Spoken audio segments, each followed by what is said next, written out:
recebendo na manhã desta segunda-feira o Dr. Darley Dalton Cousani, que é ginecologista e obstetra, para falar sobre o mês de outubro, que é consagrado aí por todos como o Outubro Rosa, esse movimento mundial de conscientização sobre a importância da prevenção do diagnóstico precoce do câncer de mama e também do câncer de colo de útero. Doutor, seja bem-vindo, bom dia, tudo bem com o senhor? Bom dia, Dirley, bom dia a todos, bom dia aos ouvintes da Rádio Cidade e aos internautas. É uma honra receber esse convite da Rádio Cidade para participar dessa entrevista num tema tão pujante que é o câncer de mama, haja vista que é a doença que mais mata as mulheres, não só no Brasil, mas também no mundo. Muito bem. Essa conscientização é muito clara, né? Ou seja, a mulher ela tem essa noção da necessidade de buscar informação e principalmente fazer essa procura por um diagnóstico, certo?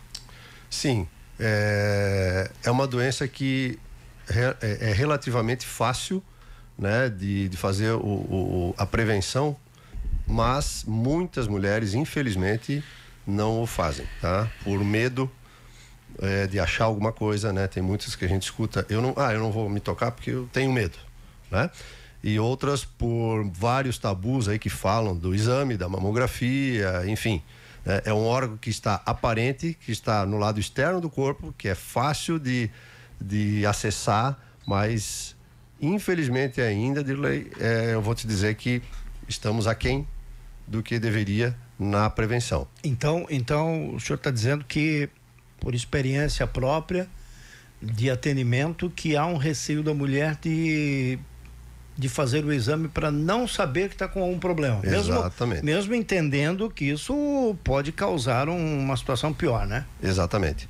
Não é só por experiência própria, mas dados de literatura falam disso, tá? Certo. E quanto menos informada a população, né? Maior a incidência de doença com estágio mais avançado.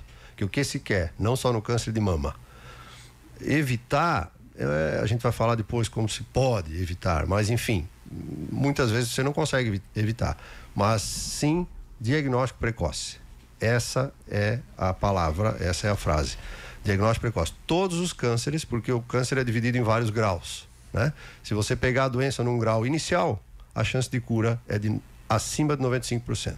Se pegar uma doença já com metástase em algum órgão, né, a chance de cura já é bem menor do que 50% em 5 anos. Agora, esse tipo de exame tem que ser feito o quê? A partir de qual idade e anual? Anual é suficiente? Não, então é assim, muito se fala do autoexame de mama, Rodrigo, tá? Já está provado que o autoexame de mama não faz diagnóstico precoce, infelizmente, e não diminui mortalidade pela doença, tá? Óbvio, não estou dizendo aqui que não é para a mulher deixar de se tocar, né? Isso é muito importante para o autoconhecimento, para a propriocepção e para a conscientização corporal, principalmente de prevenção de vários tipos de doença. Mas é lógico, ela vai perceber um nódulo e vai procurar o médico, enfim. Só que, geralmente, quando o câncer de mama já tem um nódulo palpável, esse nódulo tem acima de 2 centímetros. E na classificação, naqueles graus que eu falei, geralmente essa doença já vai estar num grau 2 ou mais. Então, o principal exame de diagnóstico precoce é a mamografia. Qual é a idade de início? A Sociedade Brasileira de Mastologia, o Colégio Brasileiro de Radiologia, Federação Brasileira de Ginecologia e Obstetrícia já pregava que se fizesse mamografia a partir dos 40 anos, em todas as mulheres de baixo risco, tá? A partir dos 40 anos. Mas, aqui no Brasil, o Ministério da Saúde ainda vinha adotando dos 50 aos 69 anos. Felizmente,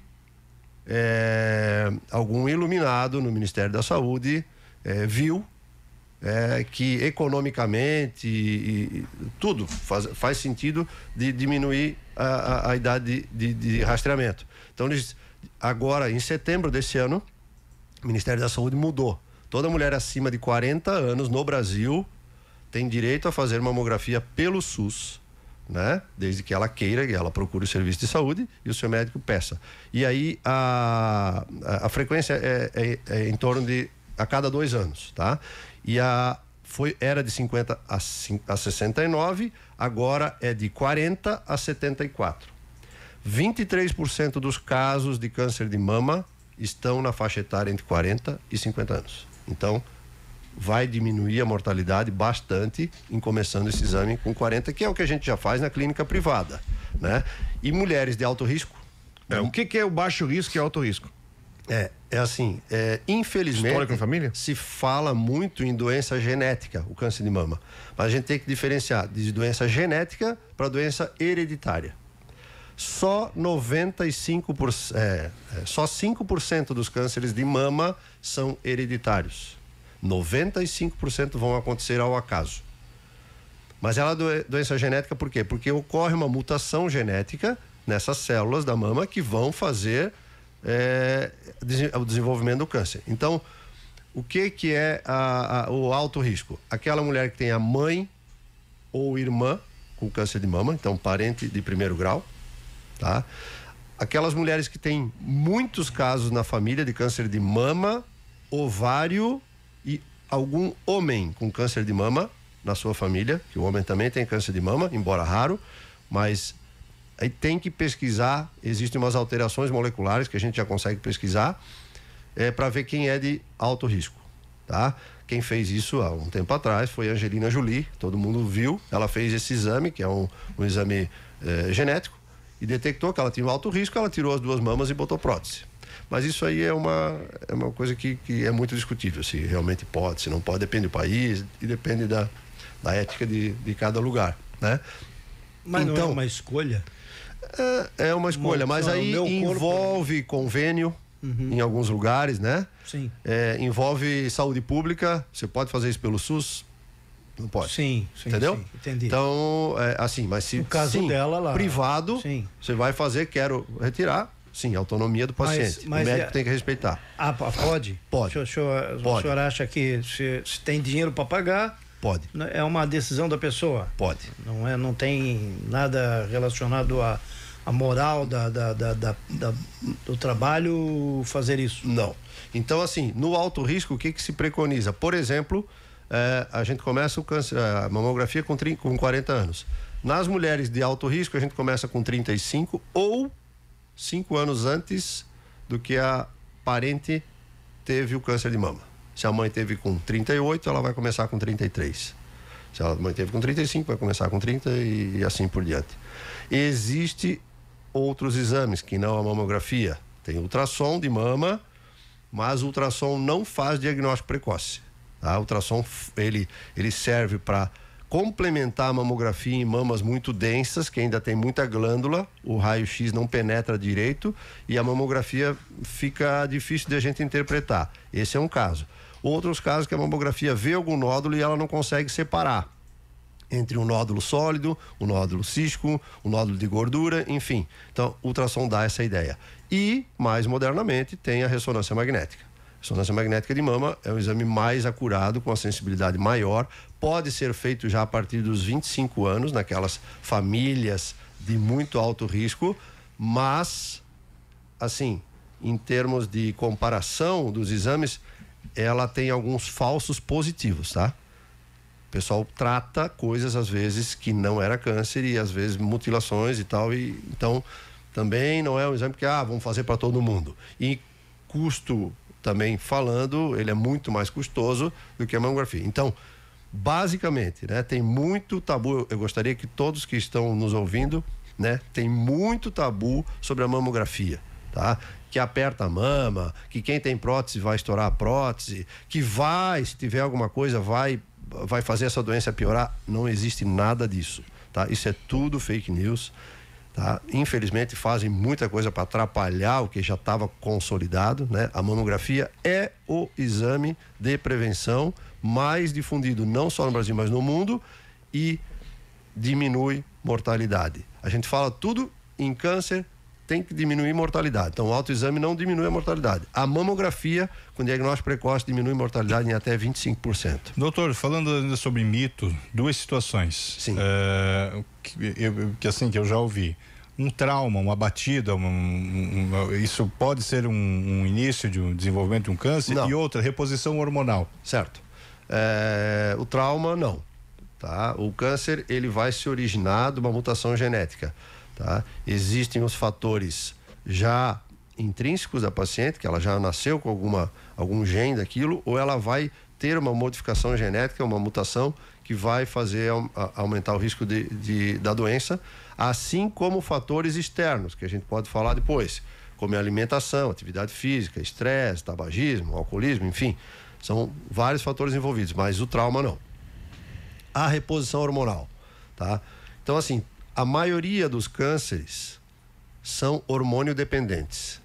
A mulher tem receptores na mama para estrogênio e progesterona, que são os principais hormônios que o ovário produz. Por isso que a mulher que entra na menarca, que é a primeira menstruação, muito cedo e tem a menopausa muito tarde, ela teve uma exposição hormonal muito grande, maior do que outras que entraram mais tarde e na menopausa mais cedo. Então, ela vai ter uma exposição hormonal menor, essa mulher vai ter um risco menor de câncer. Mulheres que amamentaram, durante a amamentação, ela não menstruou, não teve hormônio aumentado, ela vai ter uma proteção contra o câncer de mama. Mulher, quanto mais gestações, menos câncer de mama. Então, a reposição hormonal, o que é? Depois dos mais ou menos 50 anos, a mulher tem uma falência dos ovários e ela não produz mais o estrogênio e a progesterona. Isso vai implicar em vários tipos de sintomas e também de doenças depois da pós-menopausa. E como em todo o mundo, o Brasil também é um país onde está aumentando muito a longevidade. Antigamente, a mulher entrava na menopausa com 50, 48 e morria com 60. Vivia esses 10 anos, enfim, o hormônio não fazia falta. Hoje, está se entrando na menopausa com os mesmos 50 e vivendo 80, 85, 90 ou até mais, né? Então, existem muitas doenças ocasionadas pela longevidade. Aqui eu estou entrando em outro tema para justificar aqui na frente por que usar e por que não usar. Então, o câncer de mama aumenta, a terapia de reposição hormonal aumenta o risco de câncer de mama? A resposta é sim, após o 5º ano de uso. Até 5 anos de uso, né, tem vários trabalhos que mostram que o risco é igual. E a maioria das mulheres tem sintomas relacionados à menopausa até o 2º ou 3º ano de uso. Então, pode-se usar até 5 anos sem problemas daquelas que não têm o fator de risco. Mas, a partir dos 5 anos, esse risco é muito aumentado? Não. O risco relativo é pequeno e quanto mais idade a mulher tem, maior o risco de câncer de mama. Tá? Isso é mais ou menos da natureza da mulher. As células vão se dividindo. Aí isso deve se evoluir para um teste anual, talvez? Sim, então, exatamente. Você falou 2 anos, mas talvez. Então, assim, aquela mulher que está fazendo a reposição hormonal, ela passa a fazer mamografia anual. Exatamente. Tá? Por quê? Porque e não só eu, é uma tendência atual, fazer reposição hormonal. Porque as doenças da pós-menopausa, haja vista, osteoporose, doença de Alzheimer e várias outras que podem acontecer pela falta do hormônio, são muito mais incidentes e mais mortais do que o câncer de mama. E o câncer de mama na mulher, quanto mais idade, ele tem uma agressividade menor e mata menos, né? Agora, a principal causa de morte de mulher na menopausa é osteoporose. Faz fratura de quadril, a paciente fica acamada e acaba morrendo por complicações disso. Então, às vezes, a pessoa fica com medo, não vou tomar hormônio porque vai dar câncer, mas ela tem que ser bem orientada quais os riscos dela tomar e ter câncer e quais os riscos dela não tomar e ter as outras doenças. Falei há pouco, antes do intervalo, que a Gene Brizola, talvez até ela já tenha entendido, mas ela fez uma pergunta sobre mamografia, que não detecta se tem um nódulo do câncer. Ela fez a pergunta. E no ultrassom, sim. Então, por que não se fazer diretamente com o ultrassom? O senhor já havia dito isso, né? Na verdade, é assim, Dirley, a mamografia, é que a gente tem que pensar epidemiologicamente e estatisticamente, tá? Ela realmente pega a maioria dos cânceres antes de aparecer a doença. Ela detecta umas coisas que a gente chama de microcalcificações. A gente consegue antecipar em anos o aparecimento do nódulo. Mas existem nódulos que não dá para ver na mamografia, tá? Tem fatores individuais de pacientes. Umas têm as mamas mais densas, umas têm as mamas muito grandes, às vezes prótese e tal, atrapalha um pouco a mamografia. Às vezes, a mamografia mesmo vem ali inconclusiva, favor complementar com ultrassom. Aí a gente vai pedir ultrassom. Existem, agora, se a gente falar em individualidade, existe aquela paciente no meu consultório que eu vou pedir ultrassom pelo tipo de mama dela? Sim, vou pedir ultrassom. Ou que eu vou pedir os 2 exames já direto, mamografia e ultrassom? Também. Ou que eu vou pedir até uma ressonância magnética? Também. Então, assim, a gente precisa individualizar cada caso, mas a gente não pode só pensar nessas exceções. Provavelmente a gente teve algum caso de conhecido, ou ela mesma, uma família, né? Que tenha tido um problema com a mamografia, que só detectou no ultrassom. Acontece, claro, mas a gente tem que pensar em termos epidemiológicos. Você falou sobre a questão de ter prótese ou não. Aí me surgiu a dúvida. O fato da mulher ter a prótese, enfim, não há nenhum tipo de problema, não há tipo de contraindicação, a prótese aumenta risco, diminui o risco, quem, enfim, tomou a decisão de botar uma prótese? Não aumenta risco, não tem nada provado quanto a isso. O que acontece é que a prótese, falando de exame de imagem, ela atrapalha um pouco para fazer mamografia, certo? Mas a glândula mamária, ela fica sobre a prótese, a prótese fica por baixo, então dá para fazer, tem umas manobras que eles fazem lá para poder aumentar a sensibilidade do exame, mas geralmente as mulheres que têm prótese a gente pede mamografia e ultrassom. O senhor falou em hereditário e genético. Então, o genético é aquele que acontece por conta do comportamento de vida, dos hábitos de vida. O que é nocivo e que é preciso tomar cuidado para que esse câncer não apareça por conta do descuido da pessoa? Certo. Então, como todos os cânceres, a gente fala em fatores intrínsecos da pessoa e os fatores modificáveis, os fatores extrínsecos, né? Então, se a pessoa já nasceu com aquele gene do câncer, isso a gente não pode mudar. Se ela vai ter uma mutação genética, né? Isso a gente não vai mudar. Agora, existem fatores que já está provado que são sim nocivos à mama e que aumentam a incidência da doença, do câncer, né? O que seria? Por exemplo, obesidade, não só no câncer de mama, quanto vários tipos de cânceres e também das doenças cardiovasculares. A gente sabe que aumenta o risco de infarto, derrame, enfim. Mas a obesidade aumenta sim o risco de câncer de mama. Tem um trabalho, inclusive, que mostrou que para cada... A gente faz o índice de massa corporal, o IMC, peso sobre altura ao quadrado. Para cada aumento de 5 quilos sobre metro quadrado da pessoa, aumenta em 12% o risco de câncer de mama. Tá? Então, o que vai estar envolvido na obesidade? Vai estar envolvido a alimentação, vai estar envolvido a atividade física, enfim, né? E a obesidade, a gente sabe, é uma epidemia mundial, né? Nos Estados Unidos ela é muito incidente, né? E como o Brasil gosta de copiar tudo dos Estados Unidos, copia o que é bom, mas também o que é ruim. Haja vista a quantidade de cirurgia bariátrica que tem se feito aí na região. E as canetas que o pessoal está usando para emagrecer. Mas enfim, então a obesidade é um fator bastante importante. Para evitar a obesidade, todo mundo sabe o que faz mal, né? Evitar doçura, evitar alimentos processados, né? Os carboidratos processados, evitar, quanto mais artificial a comida, pior, né? Refrigerante, sucos artificiais, enfim, tem que ter tem que comer comida, comer proteína, comer vegetais, comer frutas, já está bem documentado, né? Leguminosas, frutas, verduras, alguns tipos de cogumelos, parece que protegem contra o câncer de mama, mas isso não está bem ainda definido quais. Alguns laticínios, não propriamente o leite em si, mas alguns queijos e alguns iogurtes naturais. Tem várias coisas aí que conseguem ajudar na prevenção da doença. Evitar as carnes ultraprocessadas e alimentos ultraprocessados. Atividade física. Ninguém sabe direito quanto fazer, nem como fazer. Mas cada vez já está se vendo que não é só caminhar. tá? Atividade física, quanto mais impacto e força, ela protege não só contra o câncer de mama, mas contra outras doenças. Então, pelo menos 3 horas por semana de atividade vigorosa a moderada.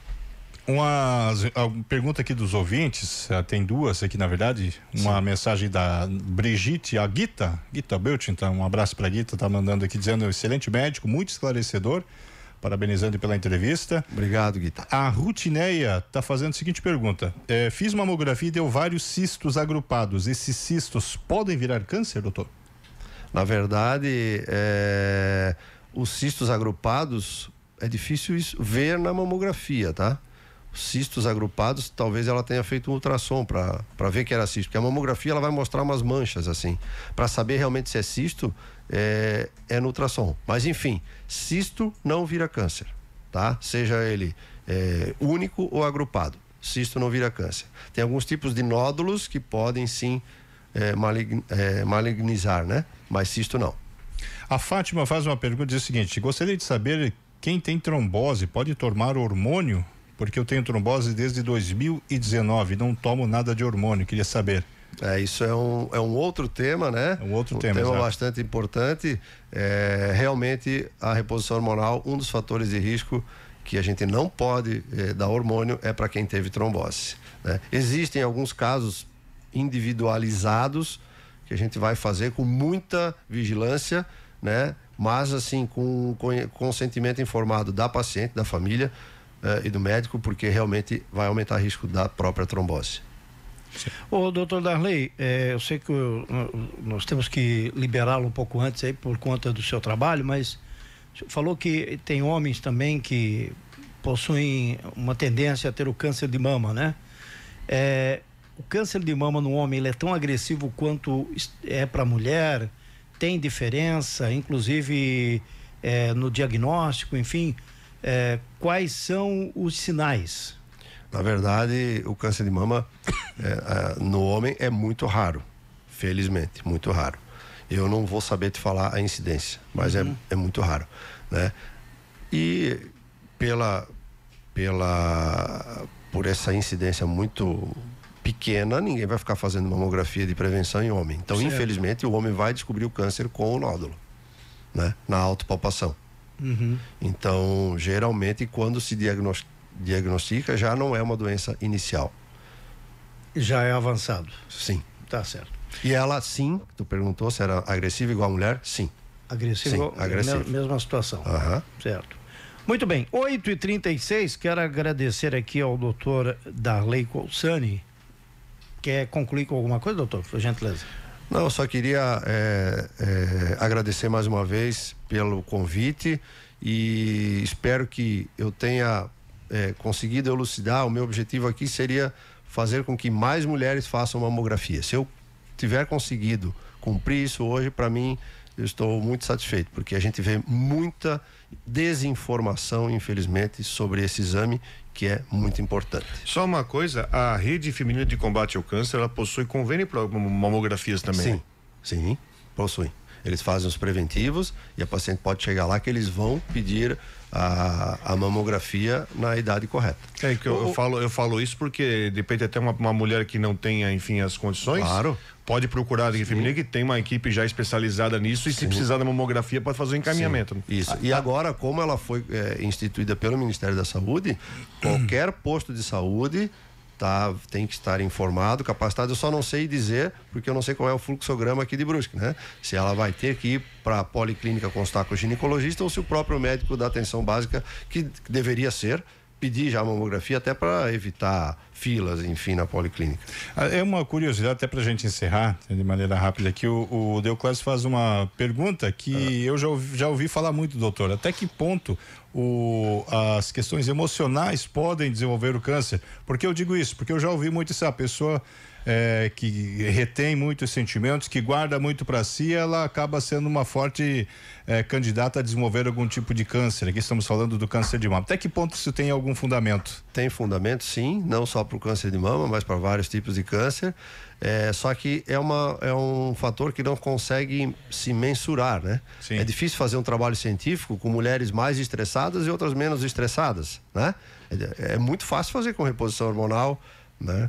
É muito fácil fazer com tabagismo, né? Agora, com isso é difícil, mas sim, se sabe que sim. O estresse, ele aumenta o nível de cortisol no sangue, e esse cortisol está envolvido com vários tipos de patologias, e não só o cortisol, ele aumenta outros fatores também, né? E ocorre diminuição da imunidade, enfim.